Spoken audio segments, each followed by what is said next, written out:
You'll see Cape Town known as the mother city because initially you'd find that this is where all civilization was discovered by South Africans or by the indigenous people, which we found here, the Khoi and the San people.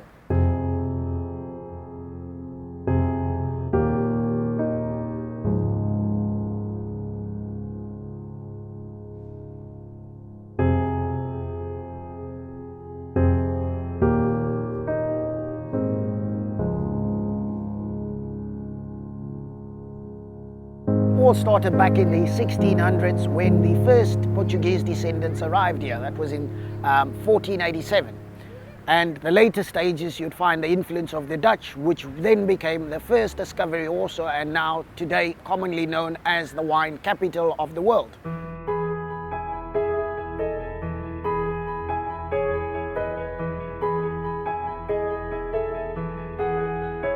Various influences of the Cape you would find were mostly motivated by the first descendants, the Portuguese, and then at a later stage the Dutch. And the British then arrived here in the 1700s.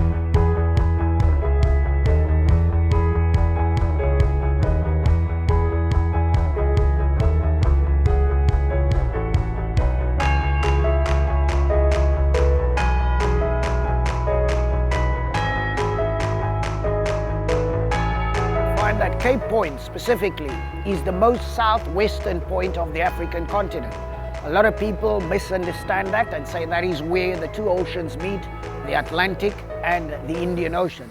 That is obviously not true because the two oceans meet at the most southerly point, which is at the Cape of Agulhas, which is at least 170 kilometers outside Cape Town.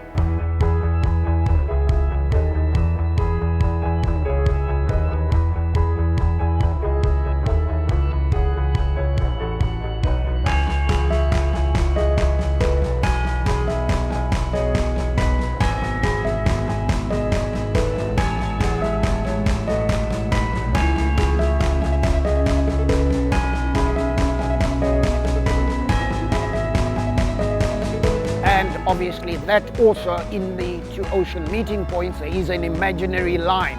So all man-made created, and you'll see in the earlier times we'd realize that geometrically there is no direct point in where the oceans meet. It is an influence of different currents.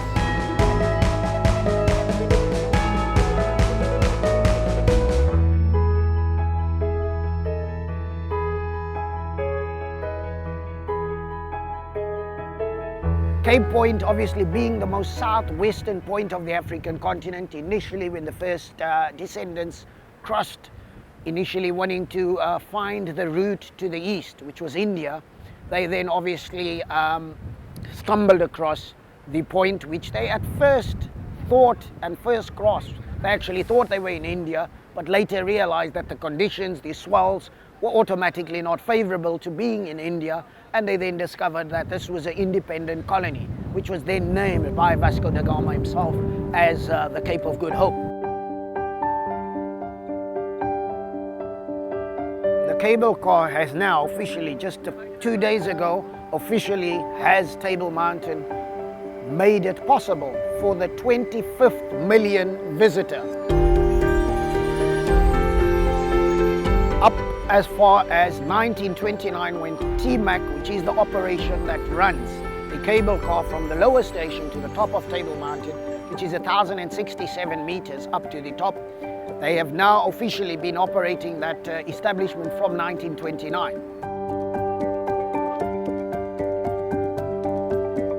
There is, however, various trails on top of Table Mountain, which would consist of average between 9 and 14 trails, some of which are safe, some are not, simply because there's a lot of soil erosion taking place, but you will see it is officially also one of 7 wonders of nature.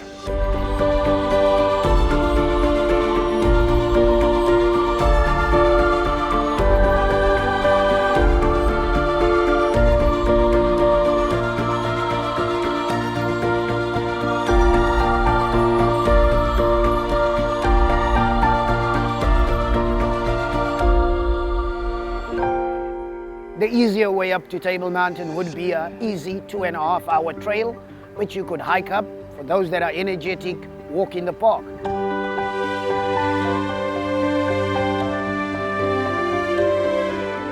some that obviously find that more tricky or difficult or challenging, the cable cart could take you up within a 2 to 2.5 minute space.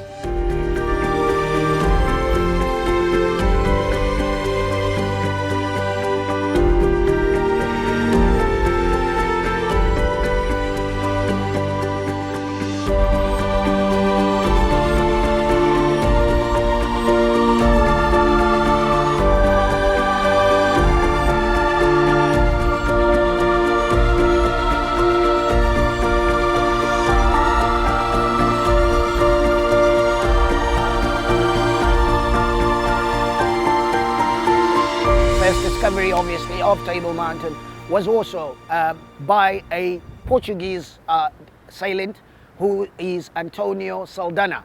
That was in 1503. So between 1503 and 2016, you'll see we've come a long way.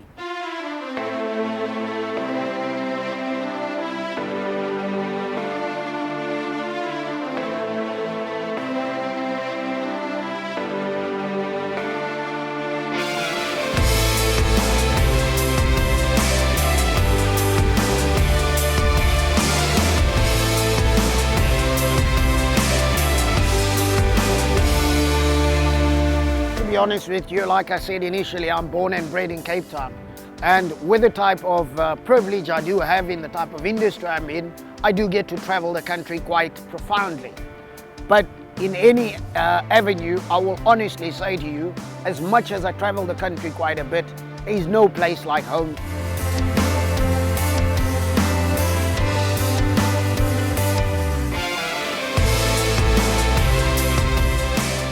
Not because I'm born and bred here.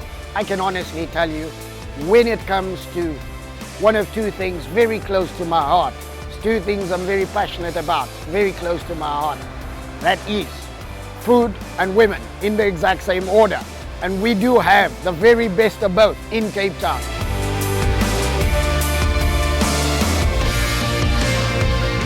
In Cape Town, we have two of the most famous and the most required needs in anyone's trip, which is food and a good drink. And we have the best of both. Us being the wine capital of the world, is absolutely a bit of everything.